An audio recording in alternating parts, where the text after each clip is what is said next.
that happened in the first place. Let's talk about the family. Let's talk about the family unit there. Now, I'm in the text. I'm going to be in Genesis chapter 27.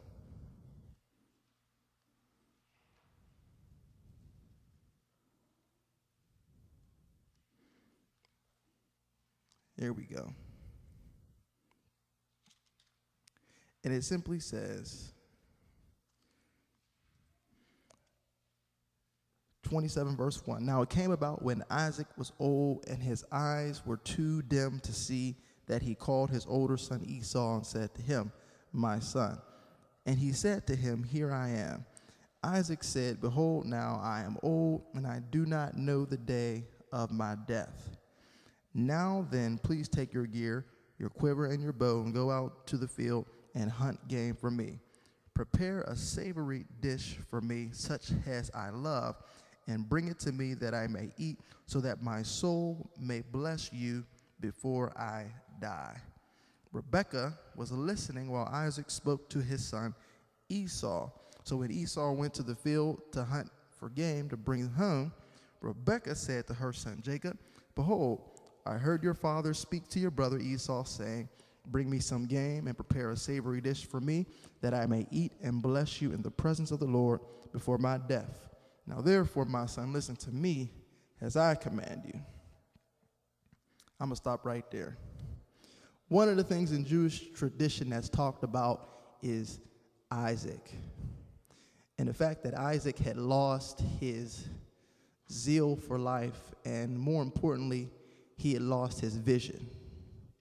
And one of the reasons why it says that he had begun to lose his vision is in the story that we know of with Abraham taking Isaac up to the top of the mountain to offer him up as a sacrifice.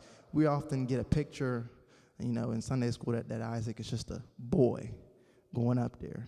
But in fact, it is known in Jewish tradition that Isaac was a grown man at this point. Isaac was actually around his mid-30s, early 40s. So he's a grown man. He's older than me. So he gets to go on top of the mountain, have his father bind him up, and he gets to see his father about to kill him. It is said that him and Abraham both saw the angel of the Lord who provided the ram as a sacrifice. And it is said that from that point on, from him seeing what had happened in front of him as a result of seeing the angels and the things around him, that he had become dim in vision. Now, the dynamic between Isaac and his sons is that Esau was more of a son to Isaac who Isaac wanted to be. Let me explain that. When they were both born and when they were in the womb, we know that they fought with each other even then. It is well known that Jacob was the man who was in the house with his mother. He was more of the mama's boy. In fact, Jacob was a lot more like Isaac was than Esau. But Esau was a representation to Isaac of the man that he wanted to be, because Esau was the brother who had the bow and arrow, who went in the fields, who was a warrior, who was strong, who was independent, who wanted to go out, who could get away from his mother. It said that Jacob was more thought of well in the eyes of his mother than Esau was, because Jacob was underneath his mother. So basically, while Jacob was a mama's boy, Esau was not. Isaac was glad, and he wanted to give this blessing to Esau. But Esau, in fact, didn't believe the very promise that God had given to his forefathers. In fact, he had oftentimes despised his spiritual significance in his family line. There's times that they're not written in the Bible, but it says in the Bible, therefore Esau despised his birthright. And it also talks about how Esau had an unbelieving heart. Well, he did not believe in the promise that God had given to him. But Isaac could not see this because of his lack of vision. But his mother could. And the mother thought that it was her responsibility, since Isaac could not see, for her to set some events in motion to set things right. That's just one example of a man who is losing his vision and what happens. And as a result of him losing his vision, she did not feel that he was competent enough to be able to pass on spiritual authority throughout his own family. So the action was then taken by her to set things right. Now we know that God worked it out, but still it was out of order.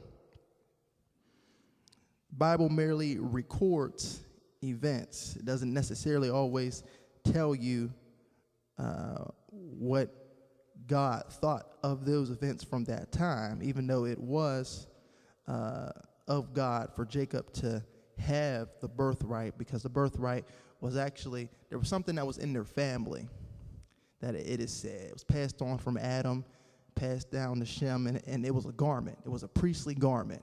And the garment that he desired, it was a priestly garment that signified that you were the priest of the household. Esau had he despised these garments, in fact.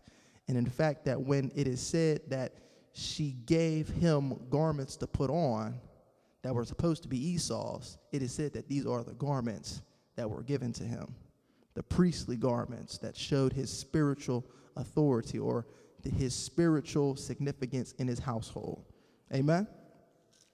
But we see here what happens when a man begins to lose his vision.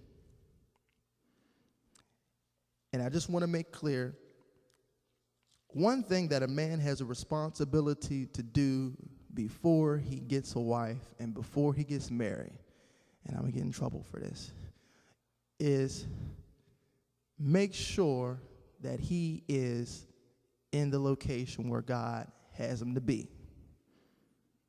What do I mean by that? Do I mean just geographically? Well, I mean, yeah. But I also mean spiritually. He must be in a location where God has put him at, where God has placed him at. That's number one.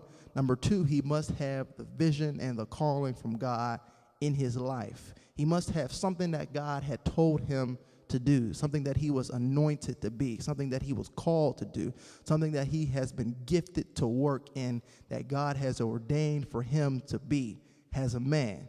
Those are the prerequisites as a man before God is going to send you a helper. Amen?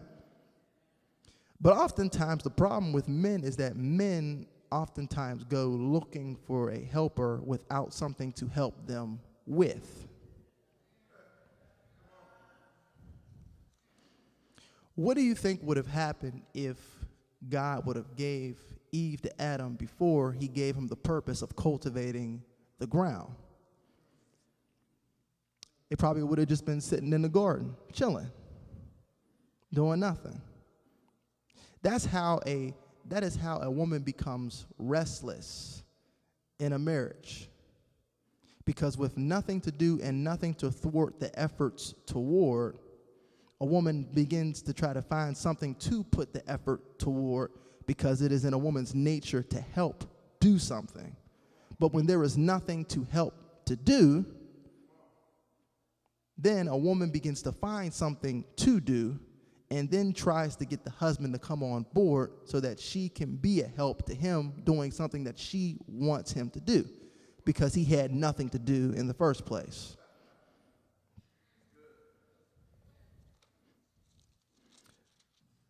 The next thing that you have to understand is that as a woman, one of the prerequisites that God has on a woman before she gets married is to recognize the fact that the man has a spiritual authority in her life. All right, what do I mean by a spiritual authority? Basically, Eve had to recognize that Adam was an example of Christ in the life of his wife. Why is that? Because we hear of God speaking to Adam and giving Adam the vision to relay down to her, much the same way that God has allowed us to get to him through who? Jesus Christ. But in order to get to God and to make sure that you're hearing from God, you have to accept the place of Jesus' spiritual authority in your life. Before the fall, she was conditioned to understand this place of spiritual authority in her life. But after the fall, there came something that warped the thinking and the mindset of her from that point on. But as a woman, the woman's number one goal and responsibility is to recognize the place of spiritual authority a man is supposed to have in her life if he is married to her. That's not really too much of a popular word usually today in today's church. A man with spiritual authority. One of the other things is that a woman has to be sure, and this is one thing that a woman does have a responsibility to do. A woman must be sure that the man is, in fact, under the tutelage of God.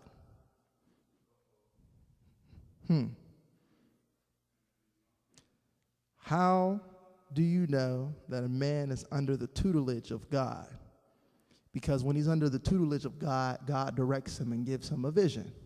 One of the easiest ways for you to find out if a man is under the tutelage of God and if God is the head of his life is to find out what is the vision that God gave you. Ask any man that. If you're a single woman, ask a man that. See what he says. What is the vision that God gave you? God gave Adam cultivate the ground. But what did God give to you? A woman must know that a man has heard from God and has a vision before she should even consider even being with him. But the problem nowadays is that most people are doing things based off of feeling and emotions and external forces. And they're getting with men who do not have a vision from God. And they have a vision, but it's not from God. Sometimes it's a vision to sell weed. Sometimes it's a vision to thug and mug and drugging and slugging. Sometimes it's a vision to try to make as much money as possible. Sometimes it's a vision to be the best musical artist in today's world. Sometimes it's a vision to seek fame and fortune. Sometimes it's a vision to simply just carry on his family seed. Sometimes that's it. But too many women in today's time are allowing a man who is the example of spiritual authority rule over them without having a connection to God. Then when it is known and found out that the man does not have a vision from God, the woman tries to give the man a vision. And God cannot be there in the midst of that marriage because of the disorder. Because as long as the man is following God and the woman is following the man, God can lead them somewhere. But when it is the woman who is leading the man, there is no vision that God can give to her that would be in order.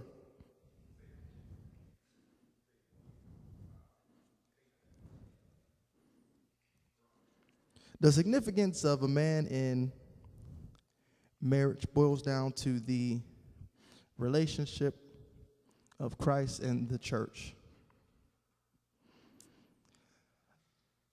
A man must have the ability to cover his wife.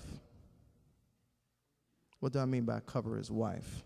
And I've gotten into theological debates about this, about why Christ is called the second Adam.